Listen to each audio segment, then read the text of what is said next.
ngewe ndibaza Maman Charlene ni iki nk'umugore ni gute umugore yakwiha agaciro umugore akikunda kandi ari mu bintu bigoye.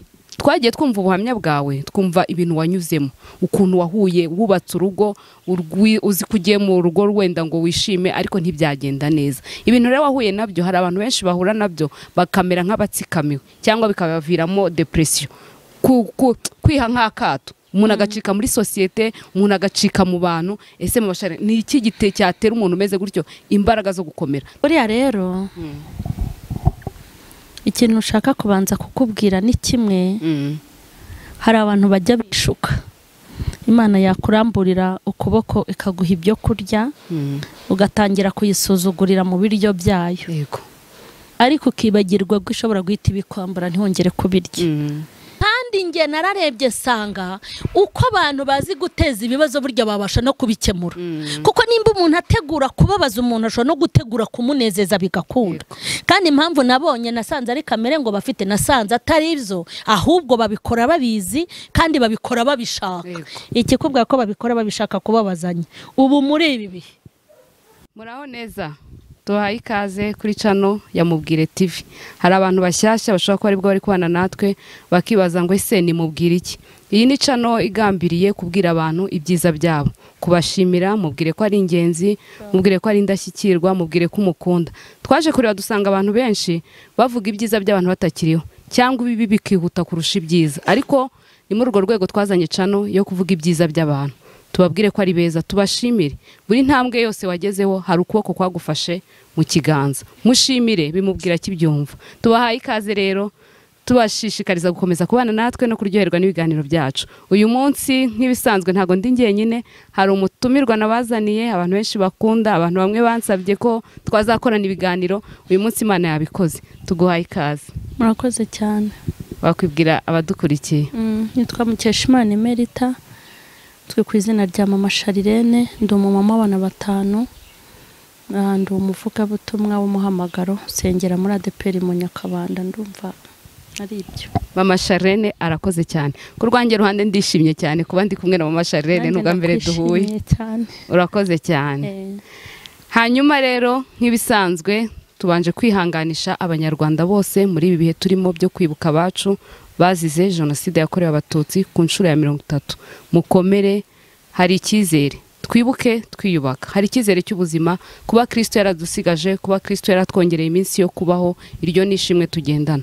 Dukomere rero muri ibi bihe bitoroshye, hamwe n'icyizere, dukomeze tugira icyizere cy'uko ejo ari heza.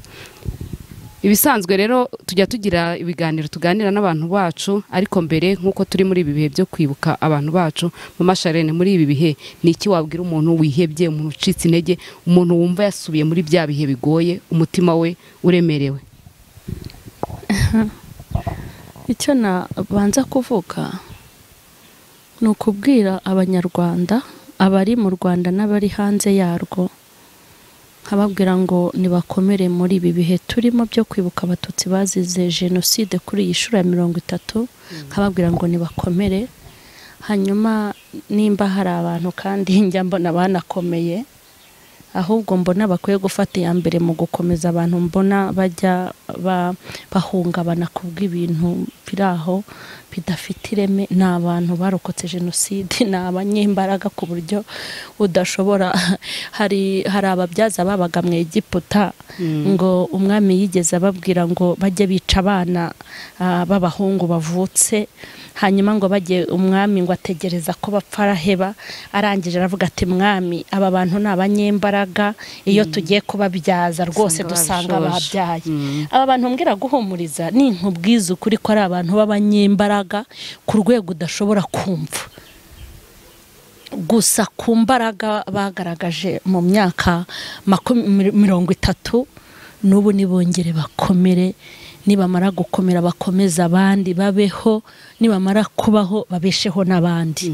Hanyuma kubahumuriza biranyorohera, njya mbona ahubwo guhumuriza abantu bafite ibibazo by'ubuzima busanzwe aribo bangora, ariko bariya bo ni abantu bafite bahawe n'ihumure.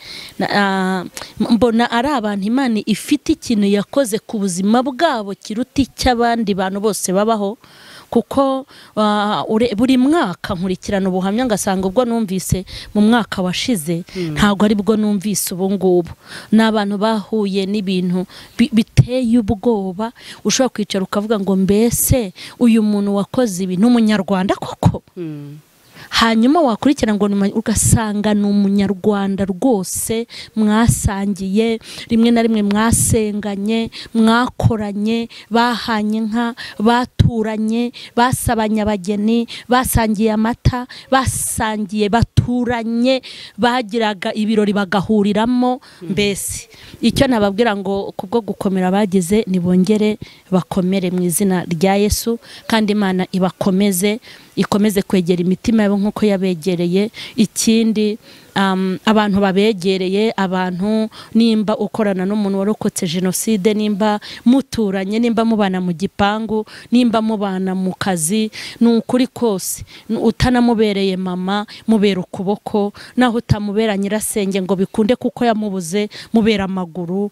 Nubwo utaba umuvandimwe we ngo umugarurira be, ariko gira ikindi kintu uba muri uyu mwanya, nibura avuge ngo nubwo abanjye ntababona ariko hari abanyarwanda bandi iruhande bamfitiye urukundo, ndetse baha agaciro ibyambayeho, kuko hari n'abadaha agaciro abantu ko ibintu byabaye ntibanabivuga n'imbaraga byabayemo. Umwereke ko ari umuntu, umubwire ngo nubwo mama na papa badahari, nubwo anti na anko badahari, nubwo uri wenyine, ariko abanyarwanda barahari ku bwawe. Mubagaburire, mubambike, mubasohokane, mubahe gutuza, mubabe hafi. Ndumva ari byo navuga. Mama Charlene arakoze, nibyo rwose. Muri ibi bihe tubabe hafi, tubasure, tubabwire ko tubakunda, tubabwire ko hari abantu bazi umubabaro bagize. Nubwo ijambo ry'Imana niryo rivuga ngo buri mutima wimenyeho wawo mubabaro. Nimba Biblia ivuga gutyo, mugenderere akuganiriza uwo mubabaro. Nkuko twababwiye kwicana no kuvuga ngo mubwire, mushimire. Wenda ufite uwakugiriye neza muri biriya bihe, ufite umuntu wakwiziritseho nubwo bitari byoroshye. N'ababyeyi barekaga abana babo kubera ibihe bikomeye, ariko ukaba ari umuntu wagufashe ukuboko akavuga ati ngwino tubashimire, tubabwire tuti mwarakoze. Ngewe mboneraho umwanya wo gushimira cyane umuryango wanjyanye, wampunganye muri jenoside. Baramfashe, barampisha, bandyamisha mu gorofani, baranjyana. Abo bantu rero naba agaciro. No mu bukwe bwanjye naravuze ngo murabo gushimirwa, kandi si ubukwe gusa. Ibi bihe iyo bigeze nkibuka uko byagiye bigenda, nubwo nari umwana, ariko nkabona ari abantu bamfashije, ndababwira nti mwarakoze. Tubegere abo bagufashije bari bemeye gupfa nabo cyane, kuko uwafashaga n'abandi ngira ngo mu buhamya tugenda twumva nawe yarapfaga. Ni ukuri bakwiye gushimirwa abantu bakoze neza. Tubabwire rero ko ari indashyikirwa, mwarakoze. Ntararenga hano, mfite ibintu byinshi. Nta kibazo rwose. Ntararenga hano. Abantu nibabe hafi y'abantu barokotse. Ari umuntu twaganiriye jantera agahinda.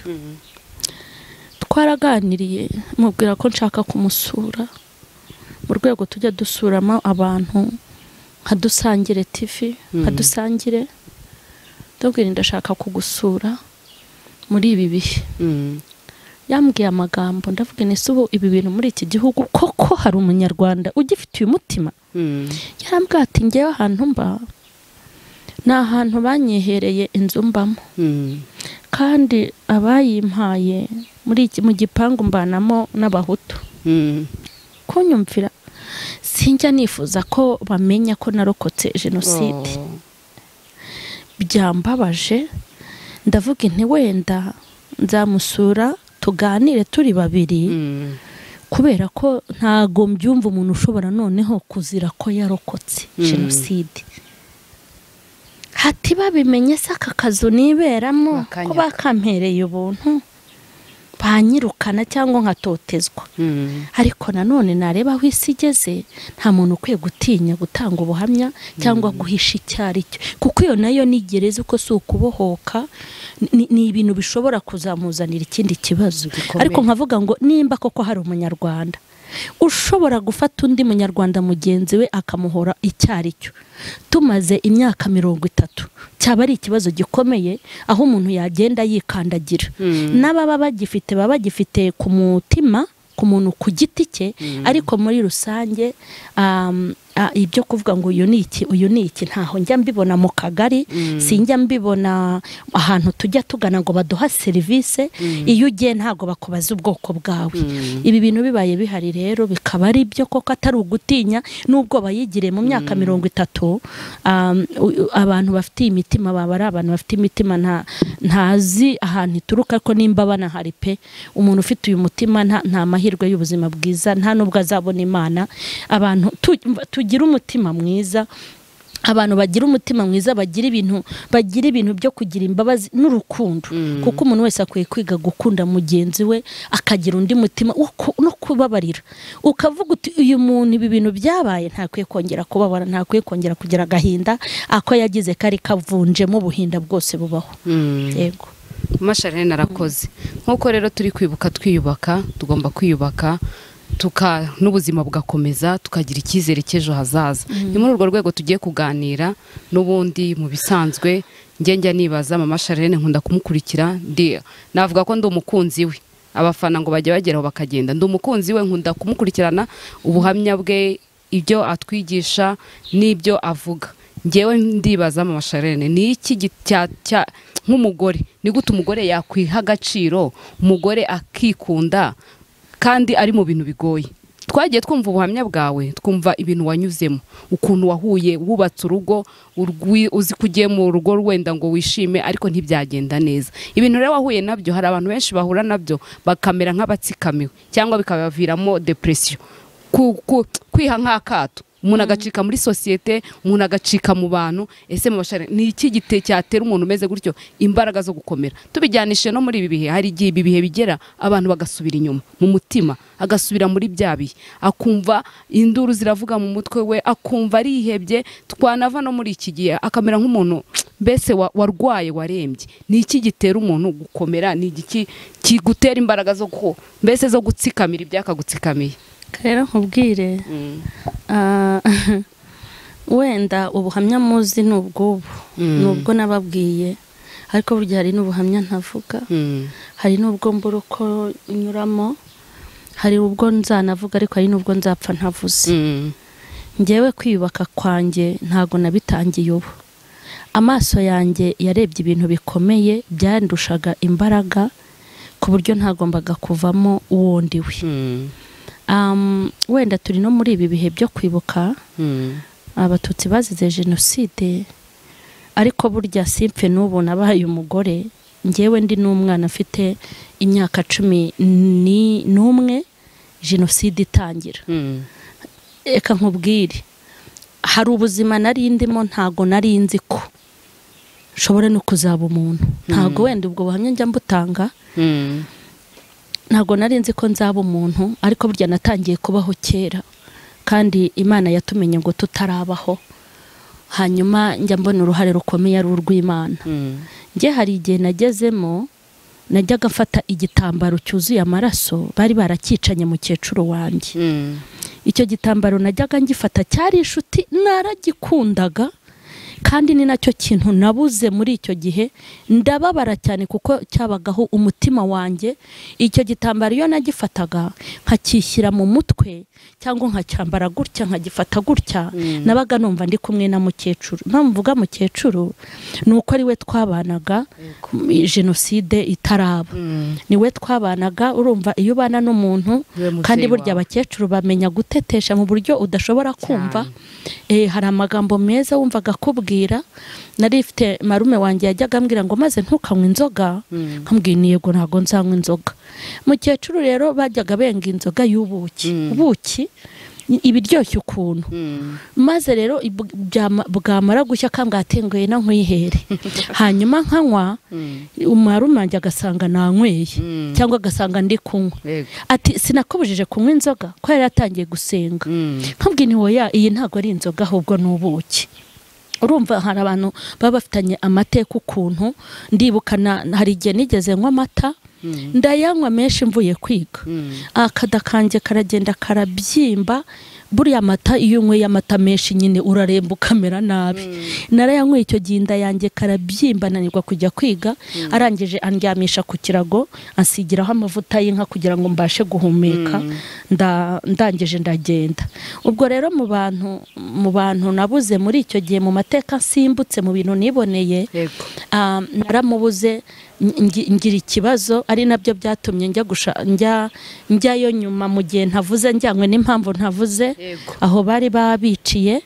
Ndangije njya kureba ndeba y'igitambaro, hari igitambaro yakundaga kwambara kimeze nk'akayunguruzo cy'umweru cyuzuye amaraso, ndagifata ngihisha ahantu mu gihuru mu mahwa, maze kugihisha iyo nababaraga umubabaro ungeze ahantu naragendaga nkagifata nkacyambara gutya, ubundi nkagishyira mu mutwe nkajya muhamagara ngo nanjye wajaje kuntwaraho aho wigiriye. Cyo gitambaro naje kukibura, narababaye kuko numvaga icyo gitambaro, numvaga ari we ndi kuganira nawe, numvaga ari we mfite, kandi nari nyibitse igihe kinini. Hanyuma icyo nashakaga gusobanura, ntago ari ubwa mbere Imana inyubaka utumubona n'utwejo bundi. Hari ibintu amaso yanjye yarebye kandi bibabaje, ntabasha kuvuga, ntanasubiramwe abantu, ariko muri icyo gihe nangaga abantu. Singiye kukubeshya, ntangiye kuba umukirisitu, niho nagize umutima. Abantu bose babaho nabonaga ari abantu babi, hamwe najyaga nicara nkanavuga ngo mbese kuvuga ngo uri Imana ngo uriho, kubaho uri Imana kwawe bimaze iki ko abantu bapfuye urimo urabareba.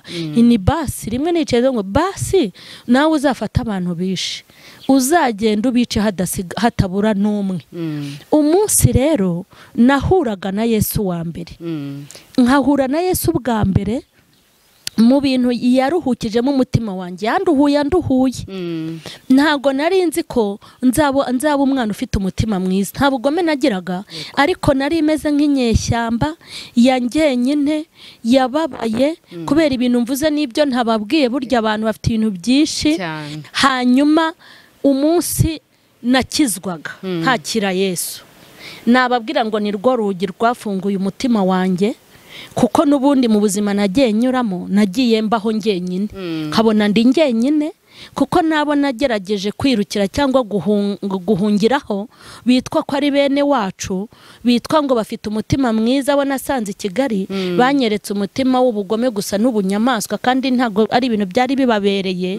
Hanyuma rero ngewe uko kuntu nakuze nkakurira mu bintu abantu batazi ibyanjye, ubu mbabwiyeho gato.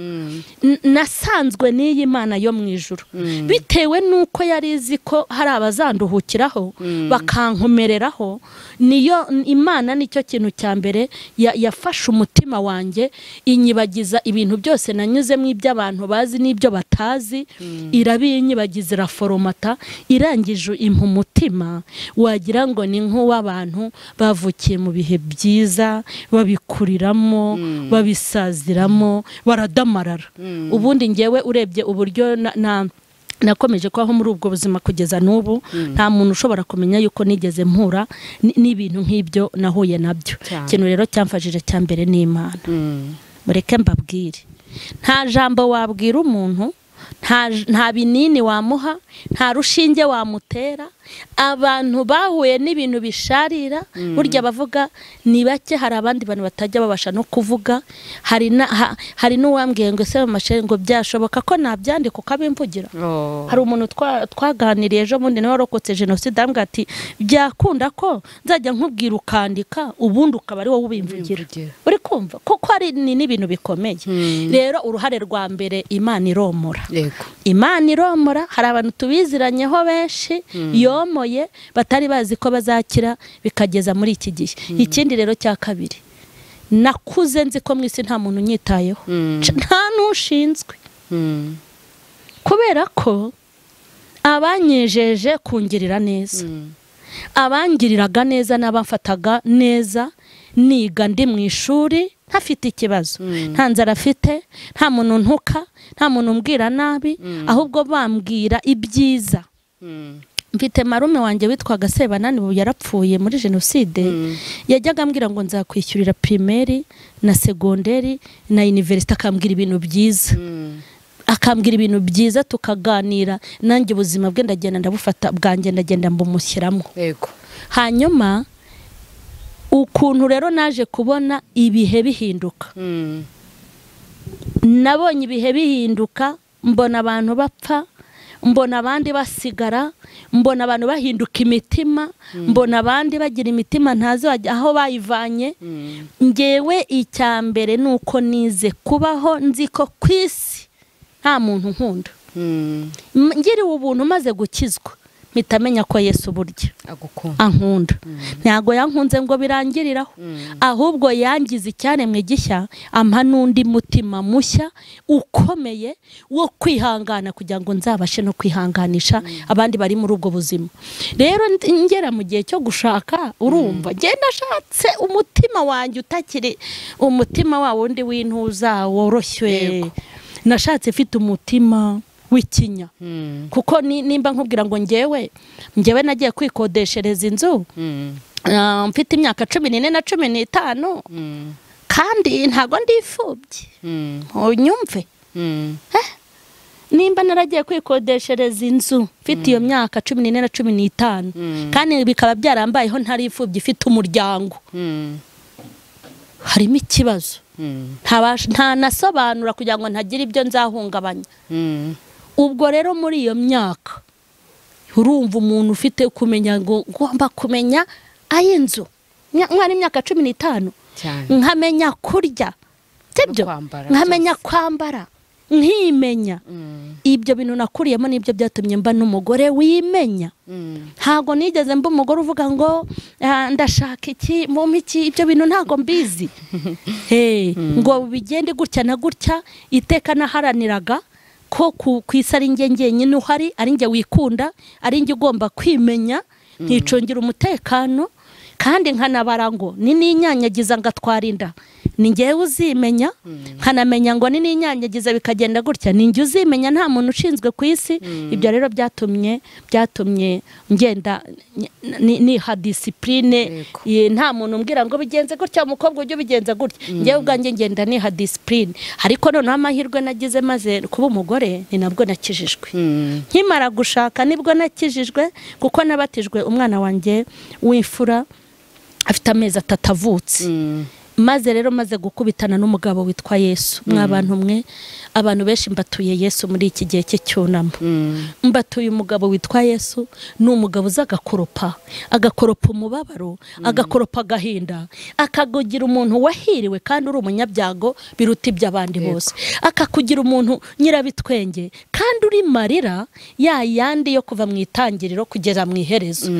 Ni umugabo ufata ibya kera akabikubura disi bikibagirana. Najyaga ntekereza ikintu cyatuma seka nkumva ntago kibaho ku isi, kuko nabonaga ibintu byose nari nubatseho byari bimaze kugira gute gusenyuka. None nabona nuko mpagaze nkabana nta muntu mfitiye impuhwe, nta wumbaza ngo mwiriwe, nta wumbaza ngo mwaramutse, sindwara ngo mbone uwo mpamagara. Uri kumva, niryamiye ku kirago cyanjye hariya hasi, niryamiye ku musambi, ndi umwana w'umukobwa, ni ngewe uri kwibaza iby'ubuzima bwanjye.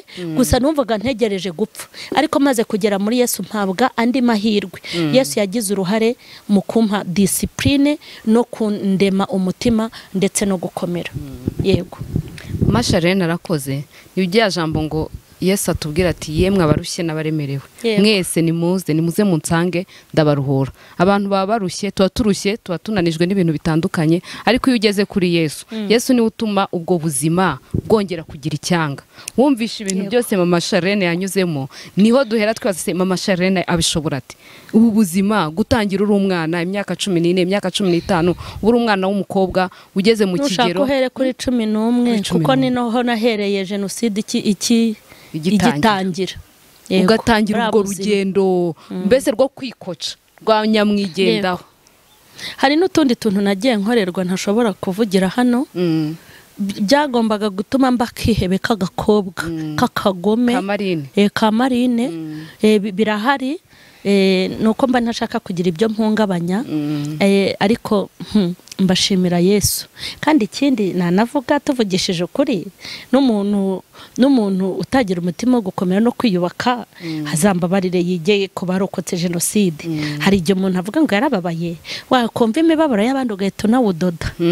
Najyaga mburanya Imana nkanayituka nkanayibwira nabi. Hanyuma hari n'abantu twajyaga duharira nkitangira wenda gusenga bakambwira ngo abantu bisha abandi ngo nibihana bazajya mu ijuru, ariko akanakumiro iryo juru ni bwoko ki? Iyo Mana yo ifite umutima umeze gute? Hanyuma maze gukizwa, maze kubana n'Imana, sanga Imana nyine ni Imana nyine, ntago wayibonera izina, ntago wayibonera inyito. Ni Imana ifite ubutware, ni Imana ifite ubushobozi, ni Imana ifite imbaraga nyinshi ziteye ubwoba, ni Imana ifite umutima wayo nyine w'ubumana, mbese tudasangiye nayo. Ni Imana y'inyagitinyiro kandi itinyitse, ni Imana y'igitangaza. Buriya amazina bita Imana arayikwiriye pe, arayikwiriye. Izina ry'Imana niya, haroze ngo niya, kandi bakongera bakavuga ngo yitwa ntihemuka, niryo zina ryayo. Kuko hari ibintu ikora, hari n'ibintu itekereza, ugatera imigero ukayituka ukagira gute, ndaje shamite nguforomata ibyo urimo byose uhita ugere gute ubyibagirwa, ahubwo ngo ushyiremo ibindi bintu bishyashya. Imana ishoboye byose. Imana niyo kwizerwa, Imana niyo kwiringirwa, nta wayiringiye ngo akorwe n'isoni. Muri ibi bihe turimo hari abantu usanga nabo imitima yarabaye akihebe, sinzi uko nayivuga, yihebye. Umutima warihebye, umuntu yacitse intege, uri umwana wasigaye uri wenyine. Mu gusigara uri wenyine ubuzima uravuga ati se ngewe hari umwana two kwa data wacu yajyaga tubwira nko kumujyana ku ishuri, yarize ageze muri secondaire nko mu mwaka wa 4, aravuga ariko ndigira iki ubu, ndiga ngo bizamarira iki? No, yarageze mu wa 4. Nge navuye mu ishuri mu bintu byankuye ku ishuri, navugaga ntakundi ko Abanyarwanda koko ubu nanjye njyaho ngo ndiga, nago nari nzi ko amashuri azagira agaciro. Mu bintu byankuye mu ishuri n'ibyo nanjye nimeze nk'uwo mwana, ndavuga inti nabizi n'abari kwiga zabapfira ubusa, kuko numvaga abantu batazongera kwiyubaka ngo bigere ku rwego rumeze gutya, ubuzima bwongere buryohe. Abantu rero navugaga ukuntu abantu bageraho bagacika intege, ukareba ko ngo ndigira iki. We yaratubwira ndigira iki? Papa wanjye yari yarize, papa wanjye jenoside yabaye afite imodoka, papa wanjye yakoraga akazi keza, yarapfuye. Abana twavukanaga bageze mu 8 bose barapfuye. Ngewe nsigara ngenyine, ndiga ngo bizamarira iki? Ndiga ngo nzashimishe, ndiga ngo ari nduzaza muri graduation yanjye, ndiga ngo nzafate diplome ngo nyibwire ntacyo bimaze. Ageraho ubuzima bw'ubwihebe buramujyana bumushyira mu kazitiro. Hahandi yageze nyine akaba ninshaka sinige kugira ngo nzipfire, nta kintu bimubwiye. Muri ibi bihe rero mu myaka 30 hari abantu koko imitima yababaye, imitima yashengwe, imitima yishwe n'agahinda, avuga ngo ndakora iki? Ahubwo ugasanga umwana yishoye mu biyobyabwenge, niho ari umukobwa agiye mu byo kwiyandarika, agiye mu ngeso mbi, avuga ngo ntawe undeba, ndashimisha ndese ndubaka urugo se ngiye ngo nzabyereke ndi ndutakanaka bagi ubuzima nyine akarushaho kubufata uko ashaka. Ariko icyo twababwira nkuko Maman Charlene abitubwiye, umugabo Yesu ajya ahindura, ajya yoza, ajya yomora, aromora. Mu gihe utari ufite abantu, mu gihe udafite abantu, Yesu ajya ahagararana nawe, akaza akakubera umubyeyi, Yesu ajyaza akakubera inshuti, Yesu ajyaza akagira, mbese agatanga ubuzima bushya bw'impinduka, ubuzima bukongera bukagira icyanga. Ubuse wumvishe Maman Charlene kuva ku myaka 11 aca muri urwo rugendo rumeze gutya mu mihanda ya zigzag, ariko akaba ameze gutya. Twese twaba turi abantu, ngewe ndimo tumubona kuri kamera tuvuga ngo ubu nazahura na Maman Charlene, ese twavugana Maman Charlene tubona, ariko urumva nta kindi cyamushoboje, kwiyambura uwo mwambaro w'uburushyi, umwambaro w'umubabaro, umwambaro w'ubucakara. Uriya mwambaro nta nubwo ari Imana yawudoze, ni Satani. Oya pe, iriya myambaro idoderwa ikuzimu, ariko no mu ijuru hari abatayeri. Iriya myambaro ntago, abantu ntibamenye ko Imana ibaho kandi pe ubu ngubu ntago numvaga nabivuga cyane, ariko Imana ibaho.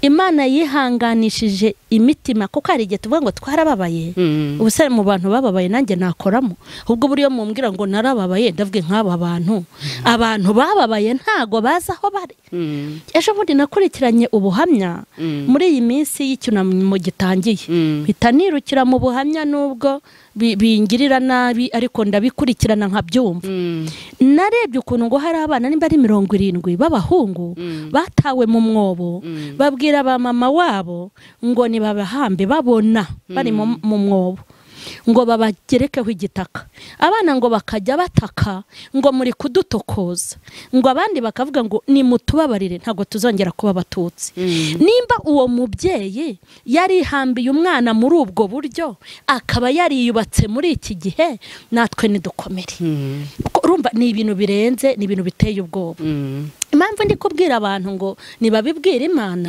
nuko abantu bafite imitima mibi abantu bafite imitima mibi ntaza hano bakuye kare nahoze ndi gutegura ikiganiro mvuga ngo nta munyarwanda ukwiye kongera kubabara by'umwihariko umuntu warokotse jenoside ntakwiye kurira pe mu buryo bwose aho ari hose nta muntu ukwiye kumureba ngo yifuze kwirira ritonyanga ku maso ari irira ryo mu buzima busanzwe ari ukumubabariza mu kazi aho akora waba uri umugabo wamushatse waba uri umugore wamushatse waba uri umuturanyi we waba uri uwo mukorana waba ari uwo musengana ntago bakwiye kongera kugira gute kubabara ariko nakitegereza nareba imitima ya bamwe hari umuntu uderutse kuganira harambwira ngo abantu bajugunye za nyirabunyagwa zo mu ntoki nyirabunyagwa n'intwaro shitani yari yaratanze mu myaka yatambutse bicishaga abantu nyirabunyagwa zo mu buryo bw'utya bw'amaboko ariko basigarana za nyirabunyagwa zo mu mitima uri kumva nta muntu n'umwe wari ukwiye kubabara kandi buryo umbereye icyomoro nanjye nakubera icyomoro n'ubu tuvuga ngo Imana yakoze ibintu bikomeye hari ibyo yakoze ikoresheje abantu ariko mba numva muri ibi bihe turimo ushobora kubera umuti mugenzi wawe wamubera umuti wamubera urukingo wamubera ibinini byo kugaruka mu buzima none se reka nkubwire nimba koko umuntu yihebye kuko yarokotse akavuga ati ni nambara ikanzu nibanyambika narangije ninde uzaba wicaye ujya ngo uyu muntu ntari mukuri hari mukuri ariko se reka nkubwire aramutse atabonye papa we nibura akabona umunyarwanda bahuje nationality twahawe n'Imana akavuga ati mwana wacu tuje kugushyigikira akabona ba mama akabona ba papa akabona abantu basengana abo bakorana baramushagaye bakamuha felicitation bakamuha ururabo bakamukora mu ntoki icyo ni kimwe mu bintu byatuma atagirwaho imbaraga n'ibyamubayeho cyo nicyo kintu cya mbere ariko none impamvu narimvuze ngo nitwisunga Imana abantu bafite imitima babanye nayo kuva kera na n'ubu harimo abagifite imitima y'ubugome kumva umuntu ababaye kumva umuntu ngo ntanye nafite biramureba kumva umuntu ngo ahangayitse ukabona ntibigize gute ntibikureba kandi iyi si ntisakaye ntumenya aho nawe imvura izakunyagirira iyi Mana rero niye kwitegereza ikabona ko nta shinge hanyuma agahita ibona ko nta na rugero hari umuntu agira shinge nibura atagira shinge ariko akagira rugero ariko hari umuntu ubura shinge akabura na rugero nta kintu na kimwe afite Imana rariraza igahita ihagarara mu cyuho Imana niyo yonyine ku isi ifite ubushobozi bwo guhagarara mu cyuho cya papa igahita ikubera umubyeyi ku babyizeye niyo yonyine ishobora guhagarara mu cyuho cy'uko utagira mama igahita ihagarara mu cyuho ikaba mama niyo yonyine ifite ubushobozi bwo guhagarara mu cyuho cy'abavandimwe wabuze muri buriya buryo igahita iba umuvandimwe niyo ifite ubushobozi kuko iyi mitima ni nayo yayiremye ifite ubushobozi bwo kuba yaza ikaza mu kabana ikakubera byose ugaseka ukishima aho kubabara ukumva n'ubuzima bugize gute burakomeje hanyuma ndumva abantu bakisunga Imana kandi bakayisunga burya ntago ari igipindi ni by'ukuri yego Maman Charlene arakoze mbese urugero rwiza twatanga igikomeza abantu mu bihe byose. Yesu no kwizerwa. Yego. Yesu no kwizerwa, waba ucitse intege ntaryo, waba ucitse intege, waba wibaza ngo ngiyewe se ubuzima nanjye bwakongera bukaryoha, ubuzima bwagira icyanga, ese nanjye byashoboka. Byashoboka aho abantu batari, Imana ibihari, irahari kandi niyo itajya ikoze isoni. None se impamvu mvuga ngo aho abantu batari irahari, bajya bavuga ko abana ngo batarezwe ngo n'ababyeyi ngo babibirara, ariko se koko ko ntigeze mbona ababyeyi mu myaka 11 usase n'inkeneye gukomeza kuregurwa cyane rwose. Mu myaka 11 nari nkeneye gukomeza kurerwa, ariko nimba kuva muri iyo myaka naragiye nimura n'ibi bintu byose nkaba ntarabaye ikirara ngo niyandarike, nta mama mbaza ngo naranikodesherezaga, noneho nta mama umbwira ngo jye utaha kare uzirinde, umva nta muntu wigeze ambwira ngo nzirinde abasore, sha dore honde, nta muntu wigeze ambwira ngo imyaka ya adolescence, kuko nayigize ndi njyenye ngo nganirize ngo ambwire ngo iyi myaka, kuko abana afite twaganiraga muri iyo imyaka ya adolescence nari ntarayigeramo, nari muto. Nta muntu wigeze ambwira ngo nganirize ngo mva rero ngo tarumaze kuba umwana w'umukobwa amabere arapfunduye, yapfunduye ndi mu buyaya.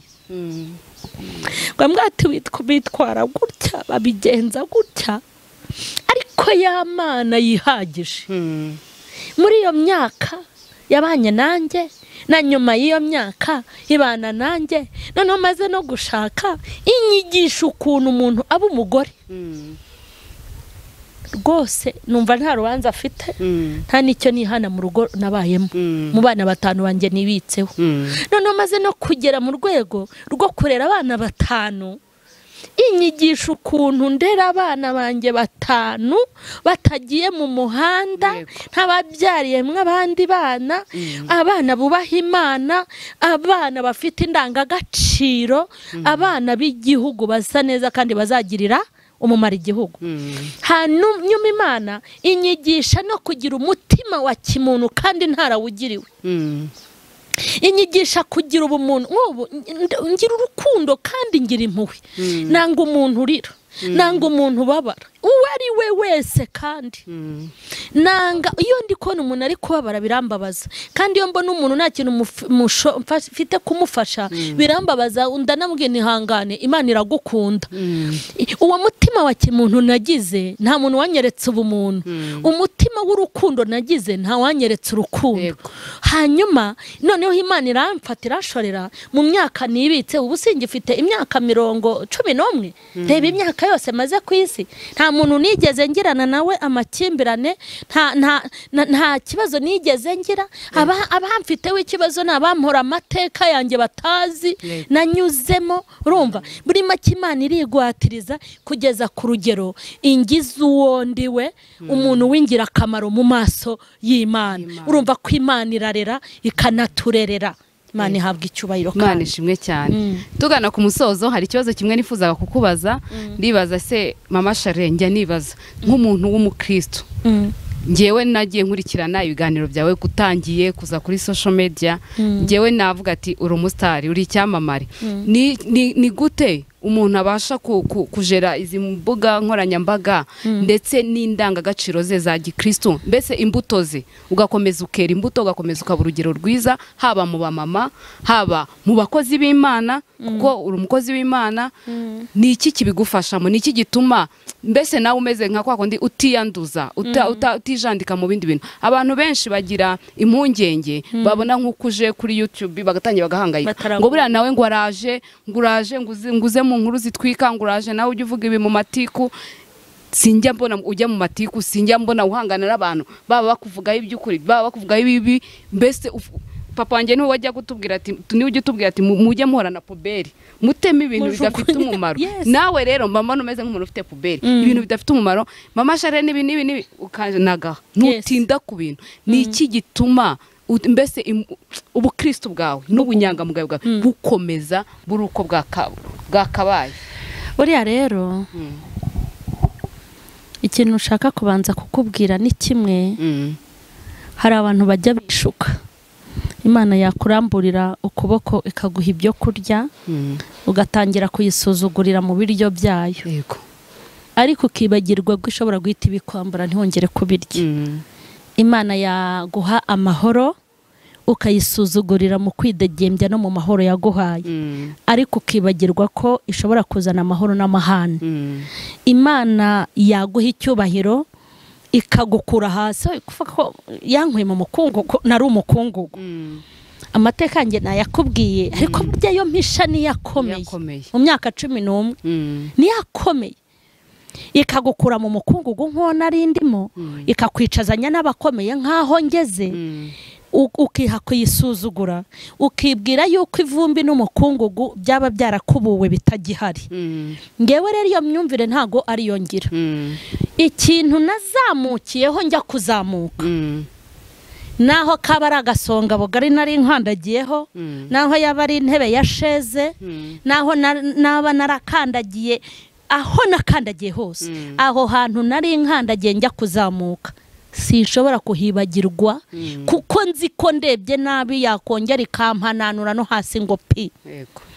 Rero kuko nzi neza ko aho nicaye nahicajwe nayo, mpora ndwana urugamba rwo kugira ngo itazasubiza aho narindi, kuko bura ni ibintu ikora, ahubwo abantu sinzi ibintu bahaga bakumva ko aho bavuye batasubirayo. Ngewe mbizi neza mu bwonko bwanjye no mu bitekerezo byanjye, ndabizi neza ko nigize nabi, aho yashyize yakongera ikamanura igakubita hasi. Impamvu rero uzambona ntakora izi nkuru wenda zo gusebanya ngo ninza kuri YouTube usange ndi kubabaza imitima y'abantu, ngenzi kubabara icyo bimara.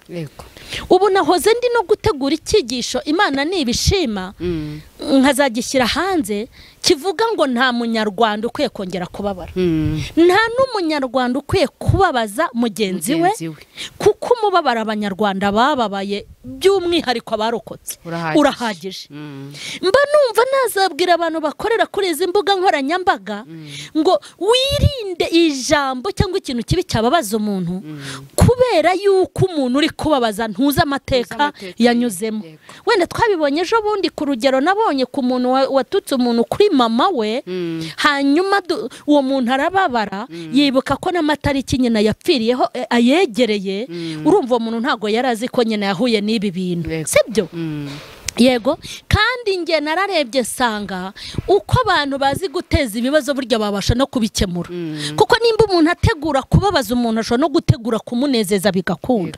Kandi impamvu nabonye nasanze ari kamere ngo bafite, nasanze atari ivyo, ahubwo babikora babizi kandi babikora babishaka. Ikikubwira ko babikora babishaka kubabazanya.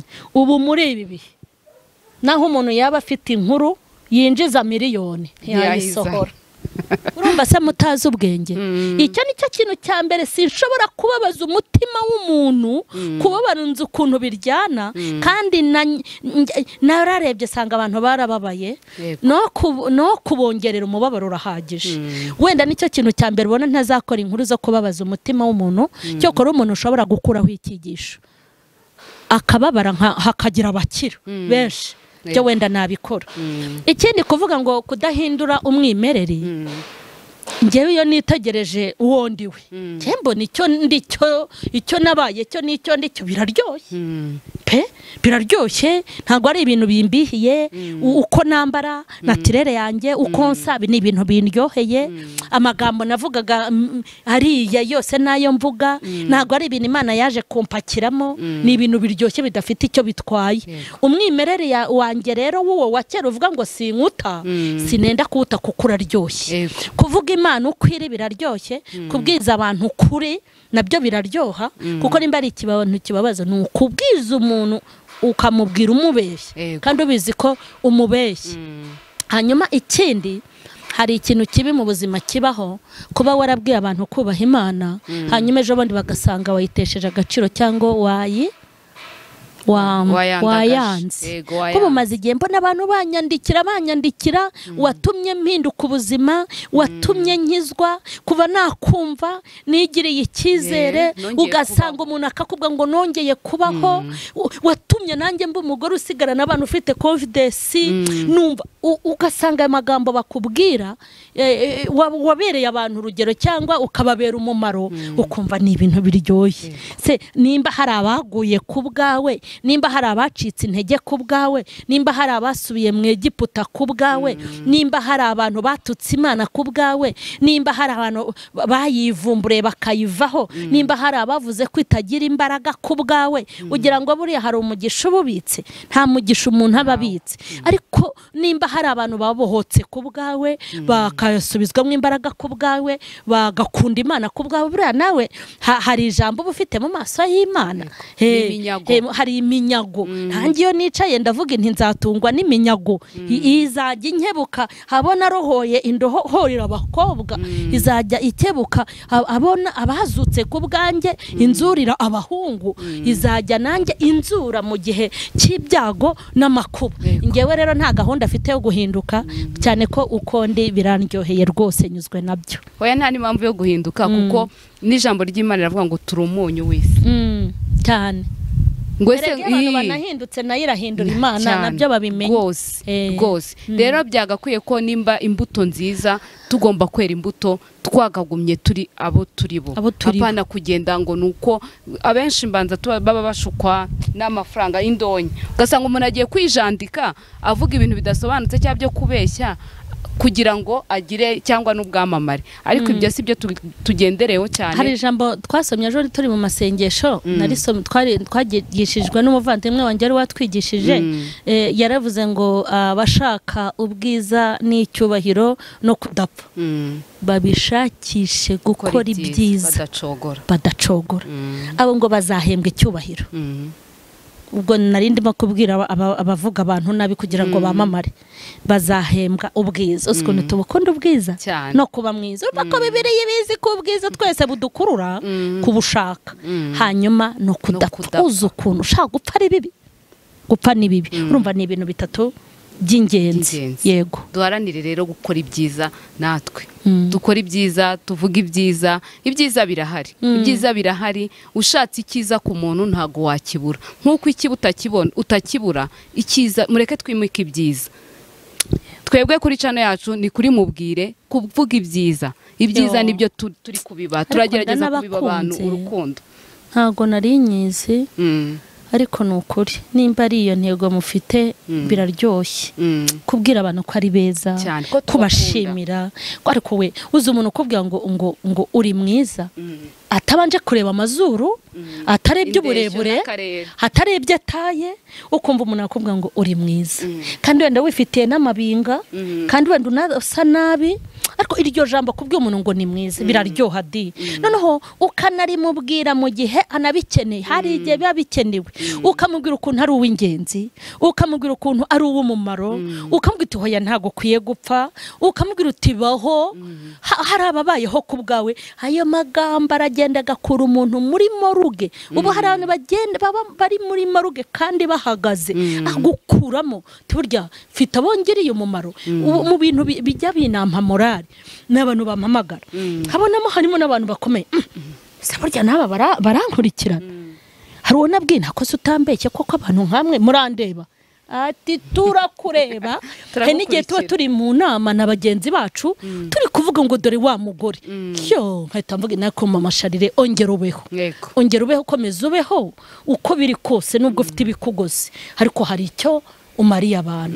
Yego, ngiye n'abakunzi banjye nubwo ari cano igitangira, ariko inshuti zanjye abantu bose barambye tuzatuzanira Maman Charlene atubwiye. Ahubwo n'ubu nzajya nza none. Maman Charlene karibu, turagukunda kandi turagushimira. Ndagushimira cyane cyane. Ngiye nakomeje kubivuga n'ukuri ndanezere kuko mbese kubona Maman Charlene twicaranye ampa ikiganiro kuri cano iciriritse. Uko uzajya ushaka ikiganiro abantu bameze nkamwe bavuga ibintu byiza ku bantu rwose pe, kereka nutagishaka ikiganiro ujye umbwira rwose nzajya nza nta kibazo. Mama Charlene arakoze cyane, ndagushimira cyane, Imana igumugisha. Nukuri n'ubwitange nibyo bya bindi twahiremo tuvuga abantu bagize aho bagera. Hari umuntu ushaka kubwira ati ndi mushya mfite channel iyi niyi ndashaka gukora ibiganiro, umva akakwangira akakwima umwanya kuvuga nyine akavugana n'abamaze kugera aho bageze. Ariko kubona umuntu nka Mama Charlene nanjye anyitaba ngewe Silva kemera kaza kuri channel yanjye nukuri ariko rero ntukipfobye mvuko nawe ibintu byo kwipfobya bikurimo uri umuntu ukomeye, ntago umuntu nkawe gutese uri umuntu ukomeye humura.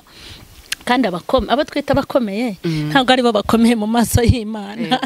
Hanyuma abo twita ngo baraciriritse ntabwo ari bo baciriritse mu maso y'Imana. Umuntu wubaha Imana kandi nzi ko yubaha, nzi ko nayisenga. Umuntu wubaha Imana uriya ndi umunyacyubahiro ukomeye cyane mu maso y'Imana. Kandi umuntu usenga Imana by'ukuri uriya ni nyakubahwa. Buriya wanamenye ko asenga kandi ukabuzi ko abikurusha, ukamenya ko akizwa yubaha Imana kandi ukamenya ko abikubi, wazajya unamubanira kuko uriya bari mwenyemari. Rero nawe urakomeye. Urakoze. Se nimba uhamagara Imana ikitaba, ngewe wanyura hariya kwa Steri kanca hejuru nananirwa kwitaba gute? Iyo uhamagaye yarantiza iraza. Ubwo rero n'abandi babyumvireho, urakomeye rwose mu maso y'Imana, urakomeye. Wasanga amazi unarenze kuri Mama Charlene nubwo utazwi aho hantu hose. Mama Charlene arakoze cyane, Imana imuhe umugisha kandi Imana imugirire neza. Turabashimiye cyane namwe bakurikirana ibiganiro byacu, mukomeze mudukunde, dukomeza tubashimira kuba tuje tumaze ukwezi kumwe, twari tumaze kubona abantu 1000 badukurikirana. Ni iby'agaciro, ni iby'agaciro. Narabwiye ngo hamwe namwe tuzagera kuri, hamwe namwe ntaho tutazagera, n'abandi Imana izaduhuza nabo kubera mwebwe. Nukuri turabashimira cyane, mukomeze mukomere muri bibihe, mukomere mwibuke mwiyubaka, mugire icyizere, musange Yesu arabaruhura, niwe utajya utererana abamusanze bose. Murakoze rero, mukomeze mukore like, share, comment, mutubwire icyo mwifuza, mutubwire icyo twahindura, icyo twakongeraho mu biganiro byacu. Byose mubikore ndetse na subscribe kugira ngo ibiganiro byacu birusheho kugera kure. Murakoze, Kristo abahe umugisha. Amen.